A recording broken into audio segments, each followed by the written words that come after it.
Hello students, आज हम लोग क्वेश्चन नंबर 38 करेंगे और ये हमने आपके सामने क्वेश्चन नंबर 38 का इनकम एंड एक्सपेंडिचर अकाउंट का कॉलम बना लिया है। क्वेश्चन नंबर 38 बाकी के क्वेश्चन से थोड़ा सा अलग है। ये थोड़ा डिफरेंट क्यों है ये अभी हम आपको बताते हैं। देखें आप लोग, क्वेश्चन नंबर 38 में आपके सामने एक बैलेंस शीट बनी हुई है लास्ट ईयर की। इसकी डेट है 31 मार्च 2015, यहाँ 15 लिखा है बेटा। इसमें एक एंडाउमेंट अकाउंट दे रखा है और कुछ अमाउंट्स दे रखे हैं जो देने के लिए हैं। देने योग्य मतलब होता है आउटस्टैंडिंग, जिसको अमाउंट ड्यू कहते हैं।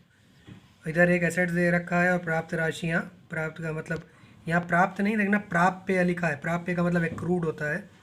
तो जैसे कि आप जानते हैं बैलेंस शीट में आउटस्टैंडिंग इधर लिखा जाता है और एक्रूड इधर लिखा जाता है। लेकिन मोस्टली क्वेश्चन में आपको ओपनिंग बैलेंस शीट बना के दी नहीं गई होती है। इस क्वेश्चन में आपको ओपनिंग बैलेंस शीट दे रखी है, साथ ही साथ आपके सामने एक कैश बुक या कैश अकाउंट जिसको कहते हैं हम लोग, जिसको हम दूसरे शब्दों में इस चैप्टर में जानते हैं रिसिप्ट एंड पेमेंट अकाउंट के नाम से। तो हमारे सामने एक रिसिप्ट एंड पेमेंट अकाउंट है, साथ ही साथ करेंट ईयर के कुछ एडजस्टमेंट्स हैं, जिसके आधार पर हमको एक आय व्यय खाता और चिट्ठा, आय व्यय खाता यानी इनकम एंड एक्सपेंडिचर अकाउंट और बैलेंस शीट बनानी है। इस क्वेश्चन को इंग्लिश में देखें यहाँ पर। तो एक तो ये लास्ट ईयर की बैलेंस शीट बनी हुई है, यहाँ पर हमें लास्ट ईयर की बैलेंस शीट नहीं बनानी है। दूसरी बात, हमें यहाँ पर कैश अकाउंट दे रखा है जो हमारे लिए रिसिप्ट एंड पेमेंट अकाउंट का काम करेगा। साथ ही साथ करेंट ईयर के कुछ एडजस्टमेंट दे रखे हैं। ठीक है, तो जिन बच्चों के पास ये बुक नहीं है वो क्वेश्चन ज़रूर नोट कर लें, ताकि हम उसके बाद ये फटाफट क्वेश्चन स्टार्ट कर दें। ठीक है, हिंदी इंग्लिश मीडियम वाले सभी लोग क्वेश्चन नोट कर चुके होंगे। अब हम स्टार्ट करते हैं वीडियो। तो सबसे पहले हम एक एक करके यहाँ पर नाम लिखना शुरू करेंगे। आप लोग एक एक नाम पर थोड़ा थोड़ा ध्यान दें, आपको सवाल समझ में आएगा। सबसे पहले आप लोगों को तरीका वही रखना है पुराना, कि हम लोग शुरुआत कहाँ से करते हैं। रिसीट एंड पेमेंट अकाउंट जो कि कैश अकाउंट है, इसमें इधर एक्सपेंसेस दे रखे होते हैं, एक एक करके सारे के सारे एक्सपेंसेस लिखे जाएंगे। मेडिसिन कितनी है, 700। मेडिसिन एक तरह का एक्सपेंसेस है, खर्चा। तो 2 में लिखेंगे 2 मेडिसिन्स। मेडिसिन का अमाउंट पहले अंदर लिखेंगे 700। अब ज़रा ध्यान दो, मेडिसिन पहले 700 है, फिर करंट ईयर का, ये देखो लास्ट डेट का आउटस्टैंडिंग दे रखा है 31 मार्च 2016 का। मेडिसिन का कितना, 120 रुपीज़। तो करंट ईयर में जो आउटस्टैंडिंग दे रखा है 120 रुपीज़, वो ऐड हो जाएगा। इसके बाद भी हम इसको अंदर लिख रहे हैं। ऐसा क्यों कर रहे हैं, क्योंकि ओपनिंग बैलेंस शीट यहाँ इसीलिए दी गई है। ओपनिंग बैलेंस शीट दिए होने का मतलब यही है क्योंकि इसमें लास्ट ईयर के एडजस्टमेंट भी दे रखे हैं। अभी आपने मेडिसिन में आउटस्टैंडिंग जो करंट ईयर का यहाँ दे रखा था ये जोड़ा, अब ये लास्ट ईयर का मेडिसिन का आउटस्टैंडिंग है 100 रुपीज़। तो करंट ईयर का जो आउटस्टैंडिंग है वो ऐड हो जाएगा क्योंकि ये करंट ईयर का है, और जो आउटस्टैंडिंग लास्ट ईयर का होता है उससे हम माइनस कर देते हैं। तो ये 100 रुपीज़ लेस हो जाएंगे, तो यहाँ पर अमाउंट आएगा 720। इसी तरह से आपको इसमें सारे अमाउंट लिखने हैं। मेडिसिन के बाद है फूड्स। फूड्स दे रखा है 2500। फूड्स है 2500। फूड्स का मतलब खाने पर खर्चा जो हुआ है। अब फूड्स पर देखें, करंट ईयर का जो एडजस्टमेंट दे रखा है, करंट ईयर में फूड्स का कितना एक्सपेंस है, आउटस्टैंडिंग है 250 रुपये। तो आउटस्टैंडिंग है करंट ईयर का 250। पहले इसको ऐड कर लेंगे, 2750 आ गया। अब इसमें से माइनस करेंगे आउटस्टैंडिंग प्रीवियस ईयर का। तो प्रीवियस ईयर वाली बैलेंस शीट में देखें तो फूड कितना दे रखा है बेटा, 260 रुपीज़, 260 रुपये। अब इसमें से इसको लेस करेंगे और बाहर लिखेंगे 2490 रुपीज़। इसके बाद नेक्स्ट अगला नाम है यहाँ पर स्टोर्स। स्टोर्स कितने का दे रखा है बेटा, 500 रुपीज़। तो यहाँ लिखेंगे 2 स्टोर्स। स्टोर्स का अमाउंट है 500 रुपीज़। उसके बाद यहाँ देखेंगे करंट ईयर के एडजस्टमेंट्स में, तो स्टोर्स का आउटस्टैंडिंग है करंट ईयर का 50 रुपीज़। तो करंट ईयर का आउटस्टैंडिंग जो कि 50 रुपीज़ है उसको हम लोग ऐड करेंगे, तो ये हो जाएगा 550। और लास्ट ईयर का जो आउटस्टैंडिंग है उसको माइनस करेंगे। लास्ट ईयर का आउटस्टैंडिंग आपको यहाँ से मिलेगा, स्टोर्स का, जनरल स्टोर्स 40 रुपीज़, 550 में से 40 रुपीज़ लेस कर देंगे तो ये हो जाएगा 510। ठीक है बेटा। इसके बाद नेक्स्ट है वेजेस। वेजेस का अमाउंट है 600। पर ध्यान से देखें, वेजेस में करंट ईयर में भी कोई एडजस्टमेंट नहीं है यहाँ पर, और ना ही वेजेस का कोई लास्ट ईयर में एडजस्टमेंट है। देख सकते हो लास्ट ईयर वाली बैलेंस शीट में भी कोई एडजस्टमेंट नहीं है। तो वेजेस पर कोई एडजस्टमेंट नहीं है, ना ही करंट ईयर में और ना ही प्रीवियस ईयर में। तो ना कुछ जोड़ा जाएगा ना घटाया जाएगा। वेजेस का अमाउंट है 600, जिसको डायरेक्ट बाहर लिख देंगे। इसके बाद ये साइड के सारे नाम कंप्लीट हो गए। अब हम लोग इनकम में लिखेंगे एक एक करके। तो इनकम में देखें, सबसे पहले यहाँ पर हमारे सामने जो कैश अकाउंट है इसमें इनकम में है सब्सक्रिप्शन 2875, जिसमें से करंट ईयर में यहाँ पर हमारे पास जो एडजस्टमेंट है हम उसको देखेंगे।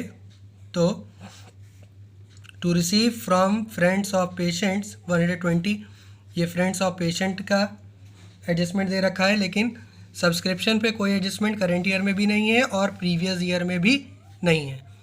तो जब सब्सक्रिप्शन पर कोई एडजस्टमेंट नहीं है तो हमें सीधा सीधा यहाँ लिख देना है बाय सब्सक्रिप्शन। सब्सक्रिप्शन का अमाउंट है 2875 यानी 2875 रुपये। उसके बाद एक नाम और है received from friends of patients 1400। तो हॉस्पिटल का ये एक रिसीप्ट एंड पेमेंट बना है आपके सामने। ये हम किसी एक हॉस्पिटल का इनकम एंड एक्सपेंडिचर अकाउंट बना रहे हैं, क्वेश्चन में लिखा हुआ है। तो फ्रेंड्स ऑफ पेशेंट्स, पेशेंट के फ्रेंड से कुछ रुपए इनको मिले हैं। कितने रुपए यहाँ दे रखे हैं बेटा, ये देखिए करंट ईयर में 1400 रुपये, और करंट ईयर का टू रिसीव है। टू रिसीव का मतलब अभी इतने रुपए मिलना बाकी हैं, 120 रुपये। तो कितने मिल चुके हैं, 1400, और 120 रुपये मिलना बाकी हैं। तो पहले तो ये 1400 लिखेंगे, और जितने रुपए अभी करंट ईयर में इनको मिलने बाकी हैं वो कहलाते हैं एक्रूड। तो ये पहले हम जोड़ लेंगे, और उसके बाद जो लास्ट ईयर का एक्रूड है उसको घटाएंगे। लास्ट ईयर का एक्रूड कहाँ मिलता है, यहाँ पुरानी बैलेंस शीट के एसेट्स में देखो एक्रूड दे रखा है, receivable amount from friends of patients, कितना 75 रुपीज़। तो 1520 में से 75 लेस कर देंगे तो अमाउंट आ जाएगा 1445। इतना करने के बाद ये हो गया आपका इनकम एंड एक्सपेंडिचर अकाउंट के सारे नाम कंप्लीट हो गए। अब इसके बाद आपको क्या करना है, दोनों साइड को ऐड करना है और ऐड करके सरप्लस डेफिसिट निकालना है। अब आप जब इसको ऐड करेंगे तो ऐड करने के बाद आपको पता ये चलेगा कि इसमें एक साइड का अमाउंट कम है और एक साइड का ज़्यादा। ज़्यादातर सवालों में ऐसा ही होता है कि एक साइड का अमाउंट कम होता है, एक साइड का ज़्यादा होता है, फिर उसको हम लोग घटाते हैं। अगर आंसर इधर आता है तो सरप्लस के नाम से, और आंसर इधर आता है तो डेफिसिट के नाम से। जब इधर का अमाउंट ज़्यादा हो जाएगा तो इधर आंसर आ जाएगा डेफिसिट के नाम से। लेकिन कभी कभी एग्ज़ाम्स में क्वेश्चन ऐसे भी आते हैं जिसमें ना तो कोई सरप्लस होता है और ना ही डेफिसिट होता है। ये कुछ ऐसा ही क्वेश्चन है। जब आप इसको ऐड करेंगे, ये साइड क्रेडिट डेबिट साइड और ये क्रेडिट साइड, तो दोनों तरफ का टोटल बराबर आ रहा होगा 4320। 4320 ये टोटल इसमें दोनों तरफ बराबर आ रहा है, इसलिए आप ना तो इसमें सरप्लस लिख सकते हैं ना ही डेफिसिट लिख सकते हैं। आप यहाँ देख भी सकते हैं, आपका जो क्वेश्चन है इसमें यहाँ पर आंसर में लिखा हुआ भी, देयर इज़ नो डेफिसिट और surplus in income and expenditure account. Balance sheet का आंसर ज़रूर है लेकिन कोई सरप्लस या डेफिसिट का आंसर नहीं है। अब आप लोग यहाँ पर देखें, हम लोग इसमें बैलेंस शीट बनाएंगे। तो बैलेंस शीट में क्या क्या लिखेंगे हम लोग, ज़रा इस पर ध्यान दें। बैलेंस शीट के हमने यहाँ कॉलम बनाया है एज ऑन 31 मार्च यानी 31 मार्च 2016। ये वही डेट है जो इनकम एंड एक्सपेंडिचर की डेट थी। अब एक एक करके हम लोग यहाँ पर नाम लिखना शुरू करेंगे। कुछ नाम आपको यहीं से मिल जाएंगे लास्ट ईयर की बैलेंस शीट से, क्योंकि इस सवाल में कैपिटल वगैरह तो है नहीं। तो जो नाम यहाँ दे रखे थे इन्हीं से ही हम लोगों को ढूंढना होगा और एक एक करके नाम लिखने होंगे। जैसे सबसे पहले एंडाउमेंट फंड या एंडाउमेंट अकाउंट। एंडाउमेंट अकाउंट जिसको हम लोग कैपिटलाइज अमाउंट मानते हैं, और उस कैपिटलाइज अमाउंट को हिंदी में भी इंडाउमेंट खाता ही कहते हैं, और ये एक कैपिटल एसेट्स है, सॉरी कैपिटल आइटम है, इसलिए हम लोग इसको बैलेंस शीट में 1 साल लिखने के बाद बंद नहीं कर सकते जब तक कि इसका कोई रिडेम्पशन वगैरह ना हो जाए। तो नॉर्मली आप ये मान के चलें, इंडाउमेंट अगर दे रखा है आपको तो लास्ट ईयर की बैलेंस शीट में भी है तो करंट ईयर में भी रहेगा, जब तक कि उसके चेंज होने के बारे में कोई नोटिस ना दे रखी हो। तो इंडाउमेंट 10,000 का था लास्ट ईयर, तो इंडाउमेंट ये पूरा का पूरा हमने 10,000 का लिख दिया, क्योंकि क्वेश्चन में कहीं पर भी इंडाउमेंट को चेंज करने की कोई बात नहीं कही गई है। इसके बाद आप देखें लास्ट ईयर में एक रिजर्व सरप्लस भी था, आप इसको रिजर्व सरप्लस देखें, लास्ट ईयर में एक रिजर्व सरप्लस था, बाकी ये सब तो हमने करंट ईयर में घटा लिए हैं इनकम एंड एक्सपेंडिचर में। रिजर्व सरप्लस को अभी तक नहीं लिखा है हम लोगों ने 500, वो यहाँ लिखा जाएगा रिजर्व सरप्लस के नाम से, रिजर्व सरप्लस जिसका अमाउंट है 500। अब आप लोग ज़रा ध्यान दें, लास्ट ईयर ये जो अमाउंट ड्यू थे यानी आउटस्टैंडिंग थे वो सब हम लोग ने लास्ट ईयर वाली बैलेंस शीट में लिखे थे, लेकिन कुछ नाम हम लोगों को करंट ईयर में यहाँ पर दे रखे थे जिनको हमने करंट ईयर की आउटस्टैंडिंग में जोड़ा है। तो जो नाम करंट ईयर में आउटस्टैंडिंग थे वो इस बार की बैलेंस शीट में लायबिलिटी में लिखे जाएंगे आउटस्टैंडिंग एक्सपेंसेस के नाम से। कौन कौन था जो अभी आपने देखे थे यहाँ पर दे रखे थे, जैसे मेडिसिन का 120, फूड का 250, स्टोर्स का 50, ये सब यहाँ पर आपको लिखना है। मेडिसिन का अमाउंट 120, फूड का 250, स्टोर्स का अमाउंट 50, सबको ऐड करेंगे 420। ये लायबिलिटी साइड कंप्लीट हुई। अब एसेट्स को देखें, लास्ट ईयर की बैलेंस शीट में एक बिल्डिंग थी जिसका अमाउंट था 10,650, लेकिन करंट ईयर में बिल्डिंग में कोई भी चेंज कहीं पर भी नहीं दे रखा।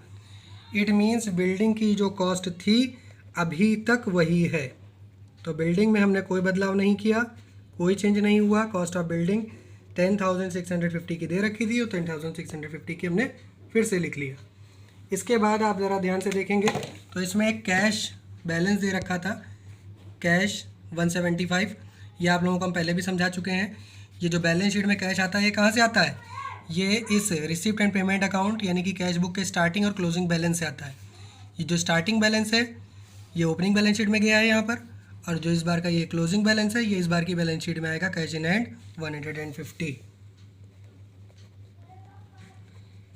Cash in hand 150 rupees.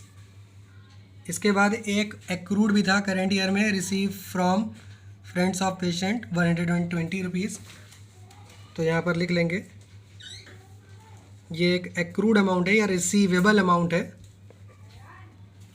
Receivable from patients या फ्रेंड्स ऑफ पेशेंट्स भी लिख सकते हैं आप। कितने रुपए रिसीव होने थे, 120 रुपीज़। इस अमाउंट को लिख लेने के बाद अब ये सारे बैलेंस शीट के नाम कंप्लीट हो चुके हैं। अब बस आपको इसको दोनों साइड ऐड करना है जो कि टोटल बराबर आना चाहिए, और क्वेश्चन के अकॉर्डिंग यहाँ पर टोटल आना चाहिए 10,920 रुपीज़। ये आपका क्वेश्चन का टोटल बैलेंस शीट का कंप्लीट हो गया। अब आप लोगों का ये क्वेश्चन नंबर था साहित्य भवन बुक का 38, ये क्वेश्चन कंप्लीट हो चुका है। नेक्स्ट टाइम हम आपको नई वीडियोस बना करके दिखाएंगे अगले क्वेश्चन में। अभी आपको ये वीडियो अच्छी लगी हो, समझ में आया हो तो वीडियो को लाइक करें, चैनल को सब्सक्राइब करें।